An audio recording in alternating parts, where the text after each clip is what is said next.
വന്ദനയുടെ കയ്യിൽ നിന്നും ദിയമോളെ തട്ടിയെടുത്തുകൊണ്ടുവന്ന് എന്നെ ഏൽപ്പിക്കണം. ആ പണിയാണ് താൻ എനിക്ക് വേണ്ടി ചെയ്യേണ്ടത്. ദിയ അന്തരിച്ചു പോയ എന്റെ സഹോദരൻ രാജീവിന്റെ മകളാണ്. ഒരേ ഒരു അപ്പച്ചയായി എന്നോടൊപ്പം എന്റെ വീട്ടിൽ കഴിയേണ്ട കുട്ടിയാണ് അവള്. എന്നാ ഏതോ ഒരു പറട്ട വക്കീലിനെ കൊണ്ട് എന്തോ ചില പ്രമാണ വ്യവസ്ഥകൾ എഴുതി ഉണ്ടാക്കി വെച്ച് വന്ദന കുട്ടിയെ എന്നിൽ നിന്നും തട്ടിയെടുത്തിരിക്കുക.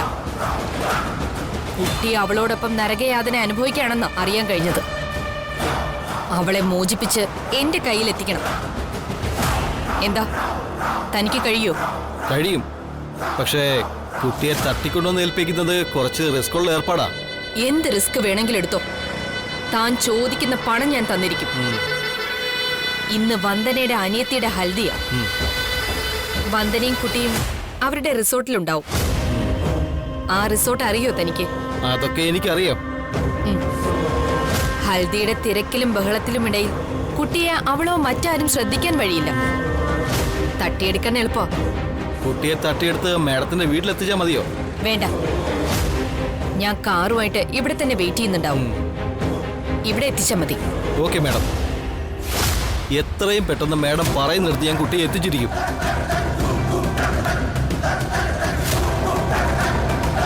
ദാ 50,000 രൂപ അഡ്വാൻസ്.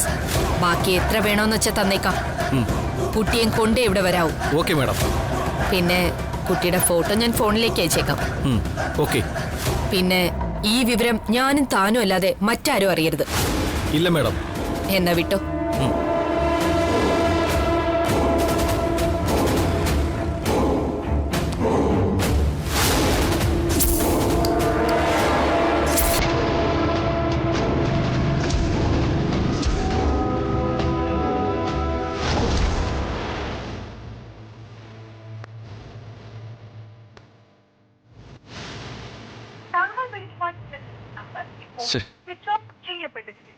ഫോൺ സ്വിച്ച് ഓഫ് ആണല്ലോ.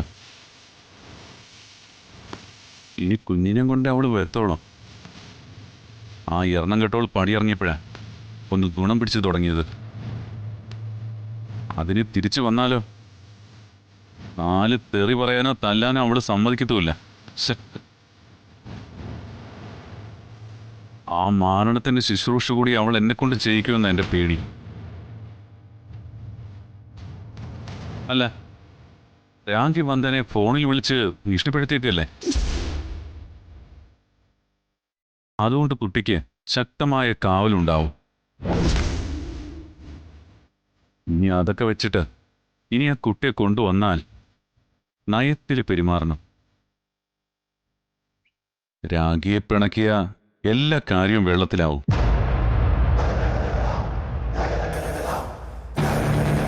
അല്ല, കൊച്ചിന്റെ പേരില് രാഖിക്ക് അവകാശമൊന്നുമില്ലാന്ന് എഴുതി കൊടുത്തിട്ട് വീണ്ടും തട്ടിക്കൊണ്ടുവന്ന വക്കീലും നിയമങ്ങളൊക്കെ തലപൊക്കില്ലേന്നാ എന്റെ സംശയം. കൊച്ചു ജീവിച്ചിരിക്കുന്ന അപകടം, അതിനെ എങ്ങനെ ഇല്ലാതാക്കണം എന്ന വഴിയാ ഞാനിപ്പോൾ ആലോചിച്ചുകൊണ്ടിരിക്കുന്നത്.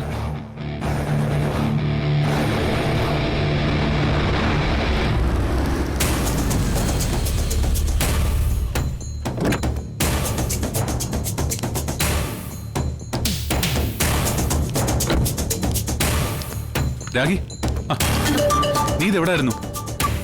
ഞാൻ എത്ര വർഷം നിന്നെ ഫോണിൽ വിളിച്ചു, കിട്ടുന്നില്ലായിരുന്നു.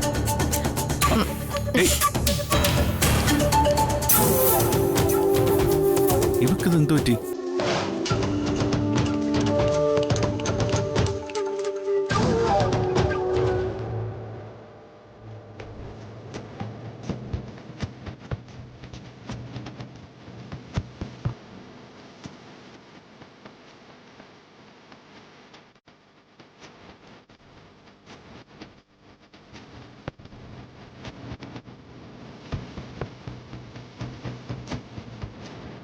വന്ദനെ, പ്രോഗ്രാം തുടങ്ങാറായി. നീ വരുന്നില്ലേ?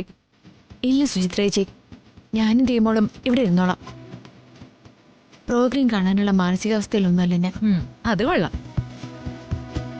വന്ദനെ, ആദ്യം നിന്റെ ആ മാനസികാവസ്ഥയെ മാറ്റിയെടുക്കേണ്ടത്.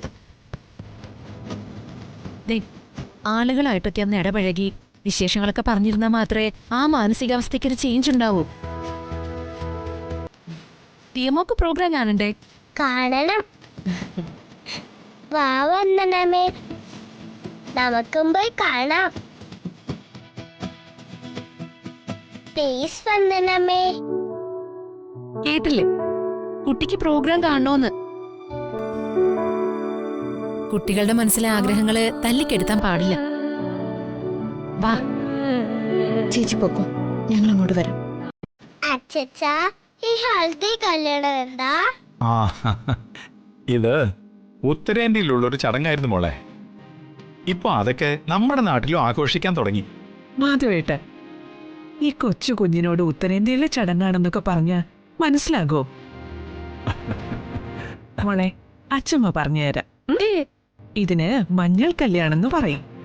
എല്ലാവരും മഞ്ഞ ഡ്രസ്സൊക്കെ ഇട്ട്, കല്യാണ ചെറുക്കനും പെണ്ണും മാത്രമൊന്നുമല്ല കേട്ടോ, ആഘോഷത്തിൽ പങ്കെടുക്കുന്ന എല്ലാവരും മഞ്ഞ ഡ്രസ്സൊക്കെ ഇട്ട് ഡാൻസും പാട്ടും ഒക്കെ ആയിട്ട് ആഘോഷിക്കുന്ന ഒരു പരിപാടി ഇത്. അപ്പോൾ ഞാനും മഞ്ഞ രസിച്ചത് അതിനാണോ? പിന്നല്ലാതെ മോളും മഞ്ഞ ഡ്രസ് ഇട്ടത് അതുകൊണ്ട് തന്നെയാ. ആയ്, നല്ല രസമായിരിക്കും അല്ലേ?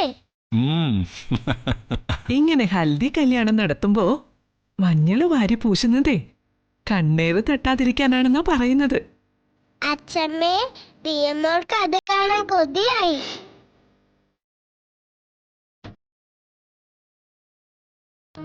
വന്ദനമ്മേ, എന്നെ രക്ഷിച്ച ആ രക്ഷകൻ അങ്കിളിനെ കല്യാണത്തിന് വിളിക്കണ്ടേ? നാളെ കല്യാണത്തിന് വരുന്ന കാര്യം പറ വന്ദനമ്മേ. അയ്യോ, ഞാൻ അക്കാര്യം മറന്നുപോയി മോളെ. അദ്ദേഹം വലിയ തിരക്കുള്ള ആളാ. ഓർമ്മിപ്പിച്ചാലും കല്യാണത്തിന് വരൂ എന്നുള്ള കാര്യം തന്നെ സംശയ. ഡിഎംഒയുടെ പേര് പറഞ്ഞ എവിടെയും ഏത് സമയത്തും അങ്കിള് വരും. അത്രയ്ക്ക് സ്നേഹോ എന്നോട്. ഒന്ന് വിളിക്കു വന്ദനമ്മേ.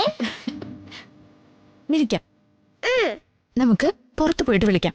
എന്നാ വാ.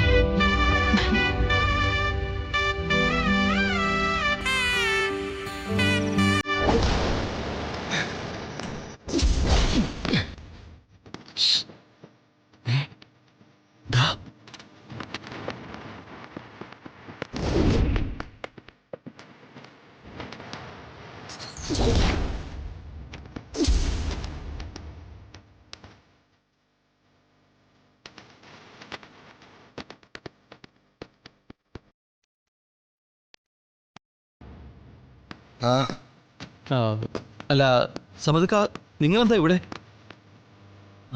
ആ സ്ത്രീക്ക് ഒരു കൊട്ടേഷനുമായിട്ട് ഇറങ്ങിയതാ. നിങ്ങളെന്താ ഇവിടെ? ആ കുട്ടിക്കൊരു കൊട്ടേഷൻ കൊണ്ട് ഇറങ്ങിയതാ. എങ്കിൽ നിങ്ങൾ അതേ വാ. വാടാ.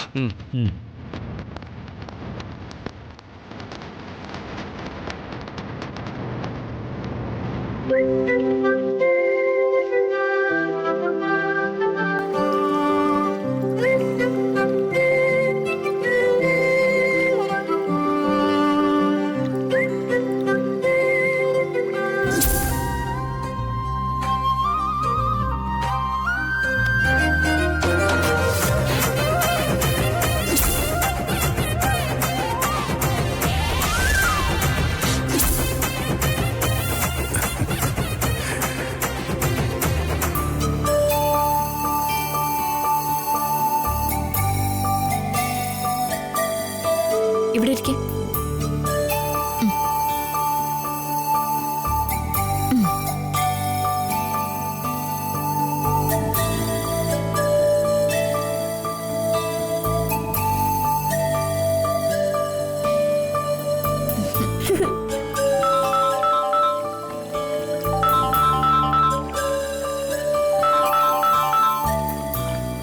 ഹലോ വന്ദനാമ്മേ. വന്ദനാമ്മയല്ല, വന്ദന. അങ്ങനെ വിളിച്ചാ മതി. പിന്നെ നാളെ അനുജിത്തിന്റെ കല്യാണം. വിളിക്കാൻ വൈകിയതിൽ ക്ഷമിക്കണം. കല്യാണത്തിന് വരണം. ഓ സന്തോഷം. വന്ദനാമ്മേ, പറയുന്നതുകൊണ്ട് മറ്റൊന്നും തോന്നരുത്. നിങ്ങളുടെ ശബ്ദത്തിന് ഞാൻ ഇഷ്ടപ്പെടുന്ന പെണ്ണിന്റെ ശബ്ദമായിട്ട് നല്ല സാമ്യം. അത് കൊള്ളാലോ. വെറുതെ അങ്ങനെ തോന്നുന്നതായിരിക്കും. ഏയ്, അങ്ങനെയൊന്നുമല്ല. ഞാൻ സംസാരിക്കുന്നത് ആ പെൺകുട്ടിയോടാണോന്ന് ശരിക്കും ഞാൻ തെറ്റിദ്ധരിച്ചു പോയി. അത്രയ്ക്ക് സാമ്യം. കൊള്ളാം. ഒരേപോലെ 7 പേരുണ്ടായിരിക്കുന്നല്ലേ പറയുന്നത്. ശബ്ദത്തിന്റെ കാര്യത്തിലും ഒരുപക്ഷെ അങ്ങനെയായിരിക്കും. ആ, ചിലപ്പോ അങ്ങനെ ആവാം. പ്രേമിക്കുന്ന പെണ്ണിനെ കാണാതെ ഞാൻ വല്ലാത്ത ടെൻഷനില്ല. അവൾക്ക് എന്ത് സംഭവിച്ചെന്നറിയാതെ വല്ലാത്ത ആശങ്ക. അതിന്റെ ഒന്നും കാര്യമില്ല, ഒക്കെ ശരിയാവും. ആ, അപ്പോ കല്യാണത്തിന് പങ്കെടുക്കുന്ന കാര്യം മറക്കണ്ട. സ്ഥലവും ഓഡിറ്റോറിയം ഒക്കെ ഞാൻ മെസ്സേജിലിടാം. ഓക്കെ, ഞാൻ വന്നിരിക്കും. ഓക്കെ. ഓക്കെ.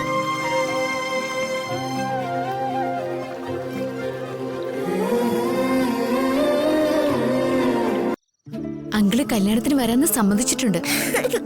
ആണോ? സന്തോഷമായി. മോൾക്ക് അങ്കിളിനെ വീണ്ടും കാണാലോ. ആ, അതെ, മോൾക്ക് അങ്കിളിനെ അത്രയ്ക്ക് ഇഷ്ടാണോ? പിന്നെ അല്ലാതെ. എനിക്ക് അങ്കിളിനെ വന്ദനമ്മയെ പോലെ ഇഷ്ടവാ. പാവ അങ്കിളത്. അന്നെന്നെ രക്ഷിച്ചോണ്ട് മാത്രമല്ല, ആഹാരം കഴിക്കാൻ നേരം എന്റെ അച്ഛനെ പോലെ എന്റെ ഒപ്പിരുന്നു. നല്ല ചിരിയാ അങ്കിളിൻ്റെത്. വന്ദനമ്മയ്ക്ക് അങ്കിളിനെ കണ്ട ഭയങ്കര ഇഷ്ടാവും. അമ്പലത്തിൽ വെച്ച് വന്ദനമ്മ കണ്ടില്ലല്ലോ അങ്കിളിനെ. എനിക്ക് തോന്നുന്നത് വന്ദനമ്മയെ ഗുണ്ടകളായിന്ന് രക്ഷിച്ചതും വന്ദനമ്മയ്ക്ക് ഫോണും മേടിച്ചും തിരിച്ചു തന്നതും ആ അങ്കിളായിരിക്കുമെന്നാ. വന്ദനമ്മയെ രക്ഷിച്ചിട്ട് ആ രക്ഷകന്റെ മുഖം പോലും വന്ദനമ്മ കണ്ടില്ലല്ലോ. ഇല്ല. അങ്കിള് മായാവി. ആപത്തിപ്പെടുന്നവരെ രക്ഷിക്കാത്തത് മായാവി. ഇടി കാന്താരി പെണ്ണെ, മോള് വാ. അവിടെ എല്ലാവരും തിരക്കുന്നുണ്ടായിരിക്കും. വാ, വായോ വായോ. ആ.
മോള് വയ്ക്കും. ആ ചങ്ങാതി, എന്താ ഇത്? ഈ കുഞ്ഞിനെ അങ്ങ് വിട്ടേക്ക്. അത് അകത്ത് പോയി കളിക്കട്ടെ. ആ, പിന്നെ സ്ത്രീകളുടെ നേരെയുള്ള ആക്രമണം അത് നിയമവിരുദ്ധമാണ്. ഇവിടെ ഒരു മംഗളകാര്യം നടക്കാൻ പോവില്ലേ? സാറ് മറ്റേ സിനിമ നടന്നല്ലേ? മറ്റേ അടിച്ചു കയറി വാ. പരിചയപ്പെടാൻ കഴിഞ്ഞതിൽ സന്തോഷം. സാറൊന്ന് മാറി തന്നിരുന്നെങ്കിൽ ഞങ്ങൾ ഇവളെയും അവരാ കുഞ്ഞിനെയും കൊണ്ട് വെക്കോളും. ഇവരുടെ പാട്ടിന് വിട്ടേക്ക്. അവിടെ നല്ല ഫുഡൊക്കെ ഒരുക്കി വെച്ചിട്ടുണ്ട്. കള്ളോ കപ്പയോ കരിമീനോ കൊഞ്ചോ എല്ലാം ഉണ്ട്. എല്ലാം എന്റെ വക. എന്ത് വേണേ എടുത്തു വെച്ചോ. അപ്പൊ സാറ് ഞങ്ങളെ ഊട്ടാൻ വന്നിരിക്കുകയാണല്ലേ?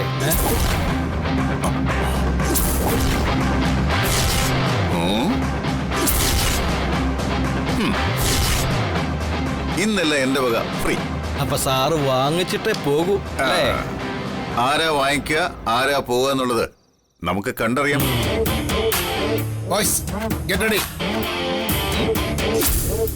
ആണോ? എന്നാ അടിച്ച് കേറി വാ.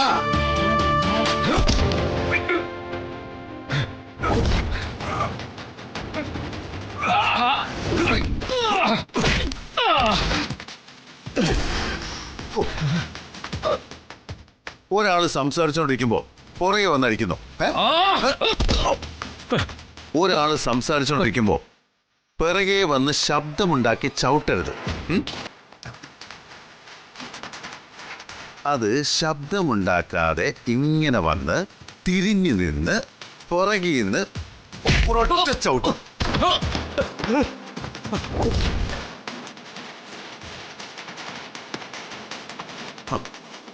ഇങ്ങനെ വേണം ചവിട്ടാൻ. മനസ്സിലായോ?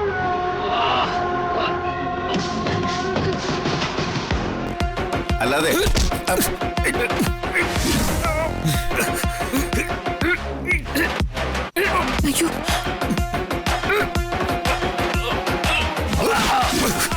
ആവശ്യമില്ലാതെ ലോക്കിടുന്നോടാ. ഇതാണ് മറ ലോക്ക്.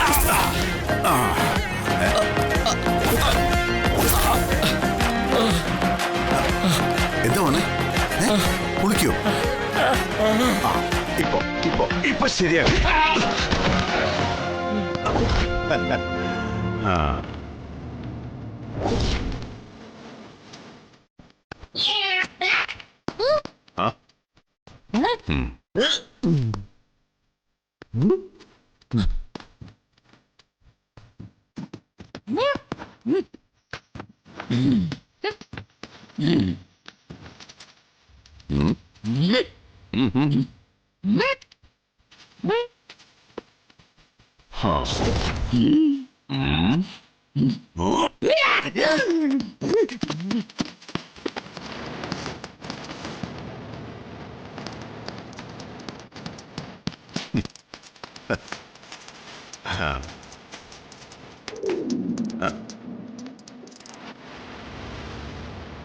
അവരോടി. ഇനി നീ കൂടെ ഉള്ളൂ. നീ നിൽക്കുന്നോ അതോ പോകുന്നോ?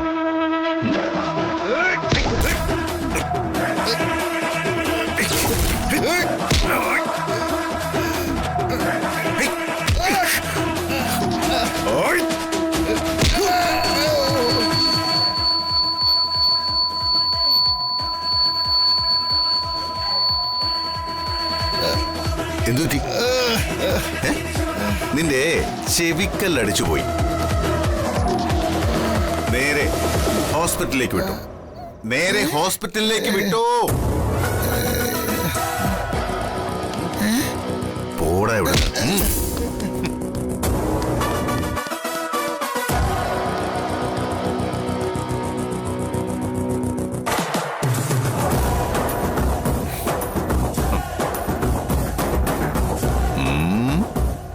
എന്താടാ ബാബേ, പേടിച്ചു പോയോ? സിമ്പിൾ. നന്ദിയുണ്ട് സർ, വളരെ നന്ദിയുണ്ട്. അല്ല, ഫംഗ്ഷൻ തുടങ്ങിയില്ലേ? തുടങ്ങുന്നു. ഞാൻ ലേറ്റ് ആയി പോയി. മോളെ കൊണ്ട് ചെല്ല്, ഞാൻ വരാം. ശരി സർ, വാ മോളെ.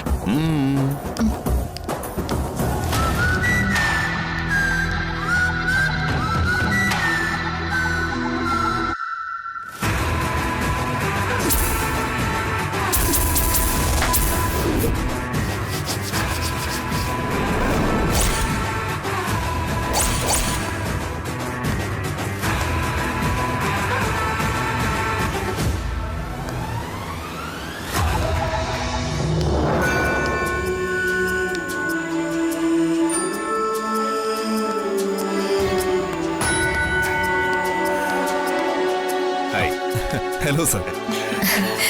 സർ, തട്ടിക്കൊണ്ടുപോകാൻ ശ്രമം തക്ക സമയത്ത് താങ്കൾ ഇടപെട്ടതുകൊണ്ടാ തടയാൻ കഴിഞ്ഞത്. വന്ദന ചേച്ചി ഇല്ലാതെ വർഷയാണെങ്കിൽ മണ്ഡപത്തിലേക്ക് കയറിയില്ല. ഫലത്തില് താങ്കൾ ഈ കല്യാണം മുടങ്ങാതെ കാത്തു എന്ന് പറയുന്നതാവും ശരി. Thank you sir, thank you very much. ഏയ്, ഞാൻ നന്ദി പറയേണ്ടത് വിക്രമനോടാ. മനസ്സിലായില്ല. ഞാൻ അഭിനയിക്കുന്ന സിനിമകളിലെല്ലാം എനിക്ക് സ്ഥിരം വില്ലൻ വേഷമാണ്. യഥാർത്ഥ ജീവിതത്തിൽ ഒരു അമ്മയും മകളെയും ഗുണ്ടകളിൽ നിന്ന് രക്ഷിച്ച് വീരനായകന്റെ വേഷം കെട്ടാൻ അവസരം ലഭിച്ചു.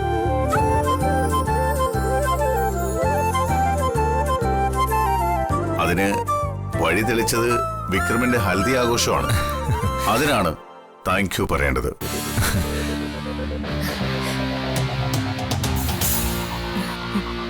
എന്നെ അത്ഭുതപ്പെടുത്തിയത് മറ്റൊരു വിഷയമാണ്. ഗുണ്ടകളുടെയും കൊട്ടേഷൻ സംഘത്തിന്റെയൊക്കെ ശത്രുവാണ് വിക്രം. അങ്ങനെയുള്ള വിക്രമന്റെ സാമ്രാജ്യത്തിലേക്ക് ഗുണ്ടകളെ അയച്ചവൻ ഒരു സാധാരണക്കാരനല്ല, കരുത്തനാണ്. നല്ല കരുതൽ വേണം.